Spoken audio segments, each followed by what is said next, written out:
life on the raging canal, a home on its muddy deep, where through summer, spring, and fall, the frogs their vigils keep. Like a fish on the hook I pine, on this dull, unchanging shore. Oh, give me the packet line, and the muddy canal's dull roar. A life on the raging canal, a home on its muddy deep, where through summer, spring, and fall, the frogs their vigils keep.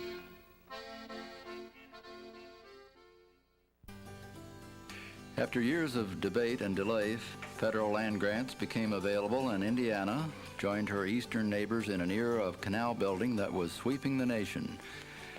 Construction of the Wabash and Erie Canal began in Fort Wayne on February the 22nd, 1832.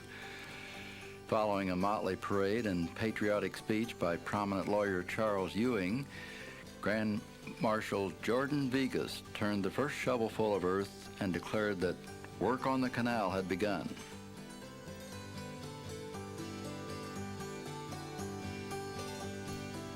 Canals were constructed to utilize the gravity flow of water. Fort Wayne, being the highest point on the canal route, was the natural place to begin construction.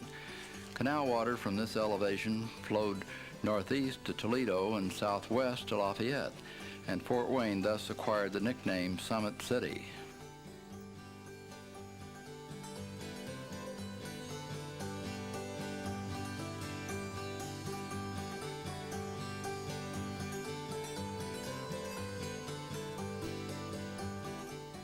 The high banks of the St. Joseph River, 6.5 miles north of the city, provided an ideal basin.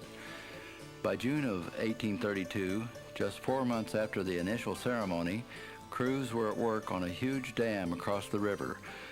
This pile of rocks is all that remains of the dam that pooled the water. Because this strategic location controlled the entire water supply for the canal from Defiance to Huntington, it was necessary to employ a lock tender to supervise its operation. The foundation and cellar of his home are still visible near the dam site.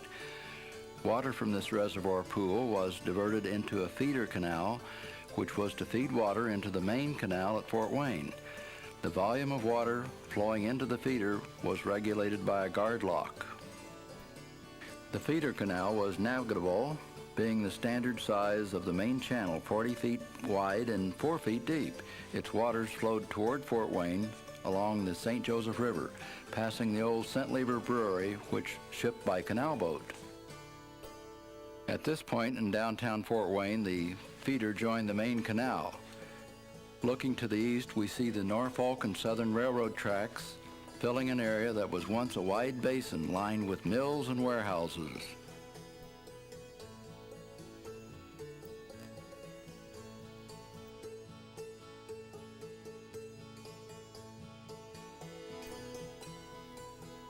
At the east end of the basin, the waters of the canal had to cross the St. Mary's River by way of a covered aqueduct built in 1834 by Henry Lotz. The aqueduct was 120 feet long. It looked like surviving covered bridges with its burr trusses and wooden sides. These historical photos show the aqueduct in its last stages of decay. Icicles formed as the aqueduct leaked. The expanding ice aided to its deterioration.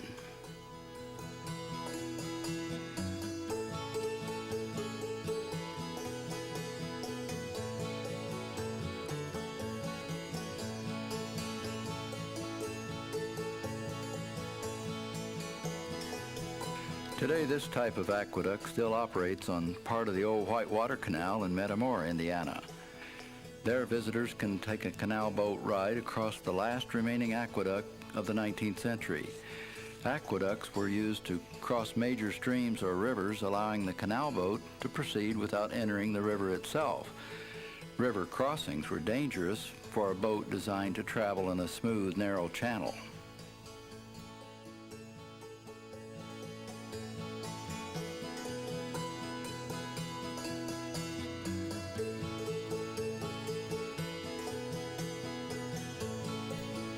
favorite swimming place for neighborhood youth, the aqueduct was remembered with a statue in 1927 by members of the Old Aqueduct Club, an organization of men who as boys swam in its waters. The elevated railroad tracks built in Fort Wayne follow the route of the old canal through the city. Columbia Street, named for canal boat captain Dana Columbia, was lined with warehouses. Behind these warehouses was Dock Street, where the goods were transferred from the boats.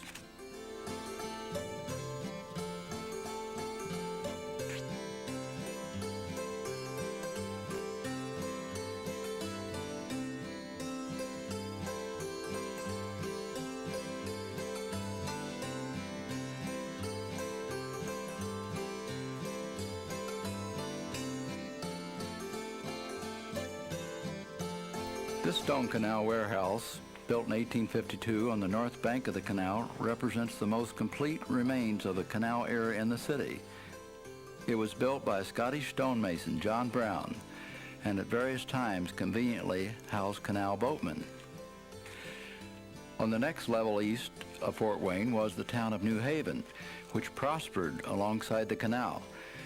Interest in the canal reached new levels in June of 1991. While building Interstate 469, a most unusual discovery was made.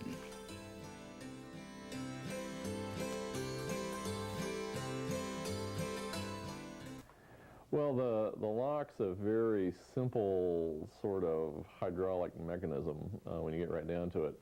See, the idea of the canals was that all the water had to be at its natural level. And so when you would have to negotiate changes in elevation, you'd have to have a lock. The idea was that a lock was a sealable compartment. What would happen is you would sail your boat into the lock, close the doors at either end of the channel, and then you would open these little wicket gates that were in the face of the doors and just let the water either flow in from uphill or out, as the case may be, depending on which direction you were going. And it would just naturally rise or fall, and then when it had reached the desired level, you'd open the doors again, boat sails out, and you've made the change in elevation that way. No mechanical pumps, really. The fanciest part of the technology is figuring out ways to build the thing so that you can contain the pressure of the moving water in the channel and make sure that there's no way for the water to get around the lock area other than going straight down the channel. And so that's why you have, for instance, on the uphill side, you have what are called cross walls that basically make a solid wall either side of the locked doors going out into the bank to make sure water doesn't go around the thing. You've got sheet pilings underneath the miter sill so the water can't insinuate itself under the miter sill when the doors are shut. And like I say, it's very simple in terms of the principles of the way it works, but also really pretty ingenious in the way it's put together. Let's see, one of the most significant things about the Gronar lock is that it's the first instance we've had to really know how one of these things is built. If you go to the state archives in Indiana and elsewhere, there are drawings from the 19th century showing you how stone locks were built, how combination wood and stone locks were built. But despite the fact that wooden locks were among the most commonplace structures on these canals in the 19th century, there are no surviving drawings of how these things were built. And so it turned out that in the process of digging up the Gronar lock, we were really, in a way, sort of writing the book on how these things were built. The thing that was unusual about the Gronar lock was that it apparently was the case that you had just the right set of circumstances where this thing slowly filled up with silt when it was no longer in use. The silt did a great job of sealing the wood in such a way that it became an airless environment where all the usual bacteria that would have eaten the wood up the way it has happened in most cases didn't occur. So you had this unusual situation in which you had just the right kind of soil, just the right kind of relationship of this thing to the water table, and just the right kind of circumstances in the way that it was abandoned and never disturbed subsequently, so that it was there. It was just sitting there waiting for somebody to come along and find it. The answer to the question, who found the Grunauer Lock, is getting about as complicated as the question, who really discovered America. You know, if you talk to some of the veteran construction workers in the area, they will tell you, for instance, that back in 1944, when US 24, as we had known it, was being built, that the contract for that work included completely ripping out the lock, okay? And that, frankly, that didn't get done the way it was really supposed to get done. It just got covered up. We've got evidence that the preparation of the highway corridor for 469's interchange there included work by phone company and cable TV crews who apparently went out to set their lines back from the road or whatever it was they were doing. And anyway, in the process, they found lots of wood. We found a row of nice little 3-inch diameter holes drilled in the east end of the channel floor where somebody had taken core samples. They took core samples right through a foundation timber and as well as the floor of the channel. They must have had a core sample with about 14 to 16 inches worth of wood in it 2 or 3 times in a row. So, you know, it really becomes sort of problematical to say, well, how did these people run into all this stuff and not have an inkling that there was something there? As far as we know, the Grunauer Lock is the only intact wooden lock that's been found.